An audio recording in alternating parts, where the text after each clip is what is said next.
தாய் வீடு ஏப்ரல் 2025. இருப்பு வீடு. எழுதியவர் தானா ஜீவராஜ். வாசிப்பவர் சோதிலிங்கம் சுபாஜினி. திருக்கோணேச்சரத்தில் திருவிழா முடிவடைந்து சில மாதங்களாகி இருந்தது. அது ஒரு மாலை நேரம். ஆயிரங்கால் மண்டபத்தின் கிழக்கு பக்கத்தில் ஆலாத்தி பெண்களும் ஒரு சில அடியவர்களும் கூடியிருக்க, பக்கவாத்தியக்காரர்களின் துணையோடு 2 தேவரடியார்கள் தேவார பதிகம் இசைக்க, அனைவருக்கும் நடுவில் ஆதினி தன்னை மறந்து ஆடிக்கொண்டிருந்தாள். நின்று நெஞ்சாமணும் இருந்துணந்தேரும்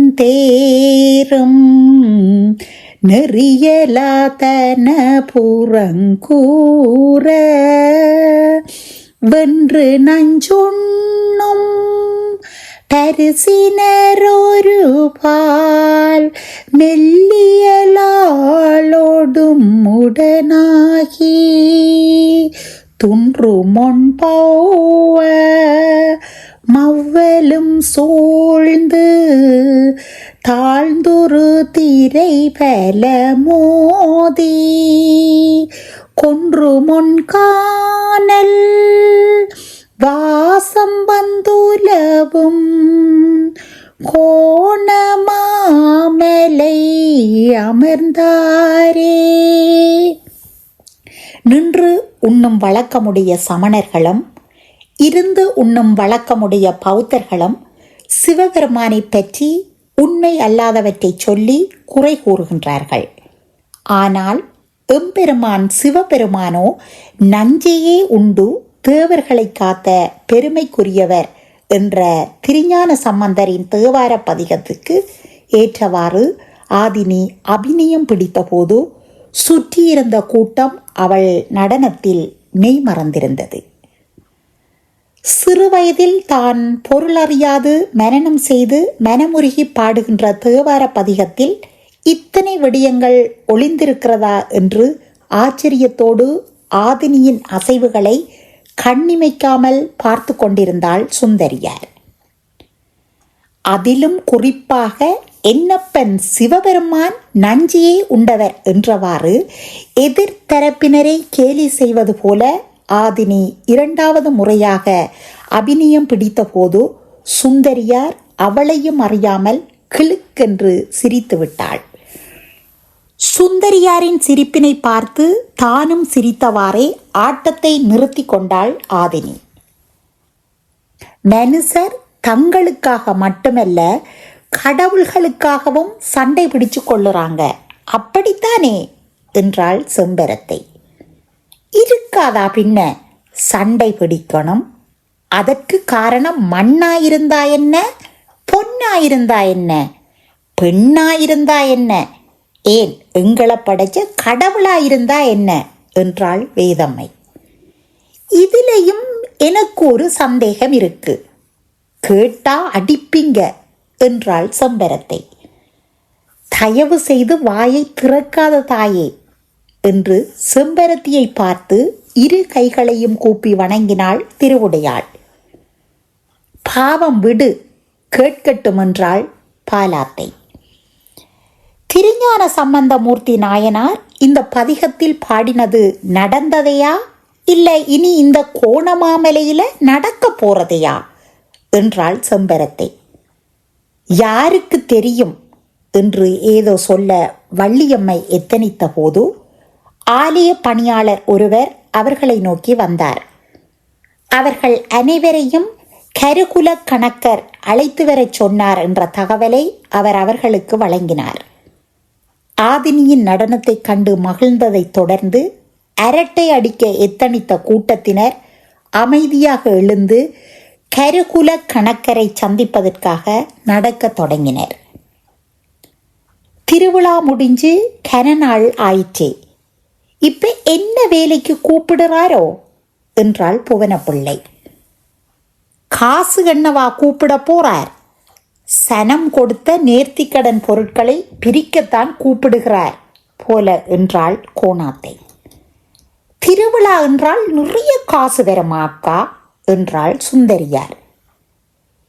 இங்க எல்லா நாளும் திருவிழாதான்.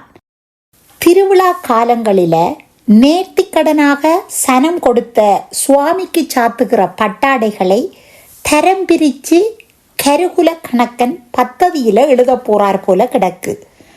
அதுக்குத்தான் எங்களை கூப்பிடுகிறார் என்றாள் கோணாத்தை. அப்ப நாங்க தங்க காசு, வெள்ளிக்காசு, விதம் விதமான நகைகள், தங்க அரிசியெல்லாம் பார்க்கலாதா என்று சலித்து கொண்டாள் சுந்தரியார். அதற்கு உனக்கு இந்த பிறவியில கொடுப்பினை இல்லை என்றாள் கொடுப்புக்குள் சிரித்தவாறே கோணாத்தை. அவர்கள் கதைத்து கொண்டே திருக்கோணேச்சர ஆலயம் இருக்கிற மலைப்பகுதியில் இருந்து சற்று கீழே இறங்கி சமதரையாக இருக்கும் மலைப்பகுதியில் அமைக்கப்பட்டிருந்த கட்டிடத்தை நோக்கி நடந்தார்கள். என்ன அக்கா, பெரிய வீடு மாதிரி இருக்கிறது என்று ஆச்சரியத்தோடு ஆதினியிடம் கேட்டாள் சுந்தரியார். ஓம், வீடுதான். கோயிலுக்கு கிடைக்கிற நேர்த்திக்கடன் பொருட்களை சேகரித்து வைக்கிற வீடு இது. இதுக்கு இருப்பு வீடு என்றுதான் பெயர் என்றாள் ஆதினி. அப்படி என்னதான் இந்த இருப்பு வீட்டில் வச்சிருப்பாங்க என்றாள் சுந்தரியார்.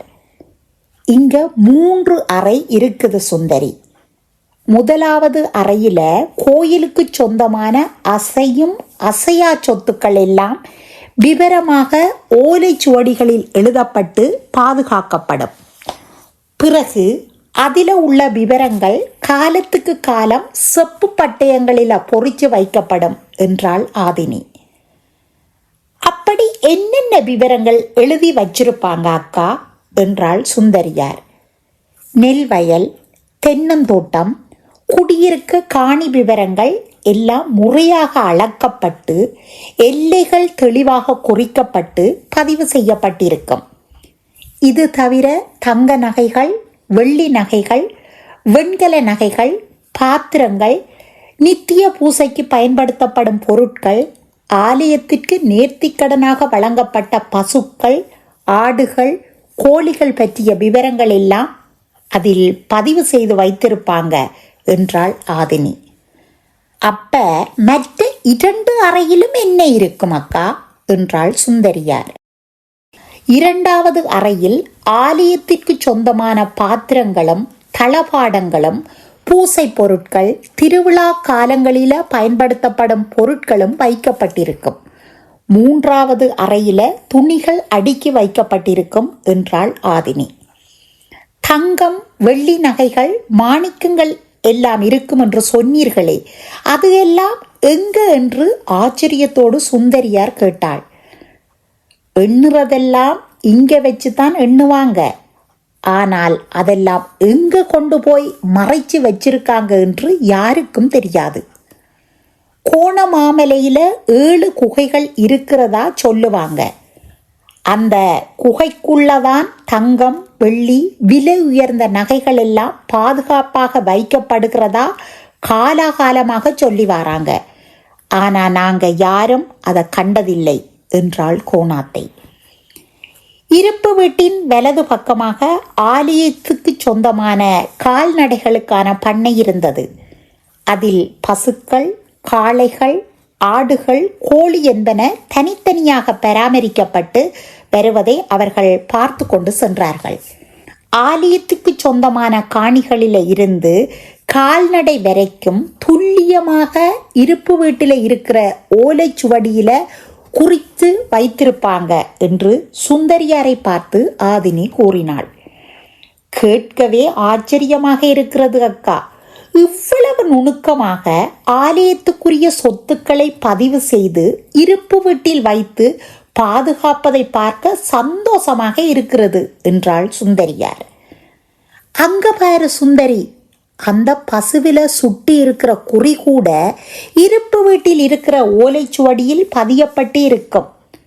ஆலயத்துக்கு சொந்தமான மாடுகளின் எண்ணிக்கை, அது என்ன இனத்தை சேர்ந்தது என்ற விவரம், அதனுடைய உடம்புல என்ன குறி சுடப்பட்டு இருக்கிறது என்கின்ற எல்லா விவரமும் வளமை பத்ததியில இருக்கும் என்றாள் ஆதினி.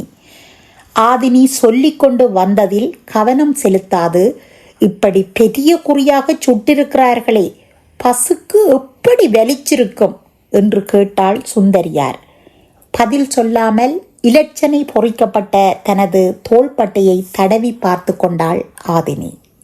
நன்றி.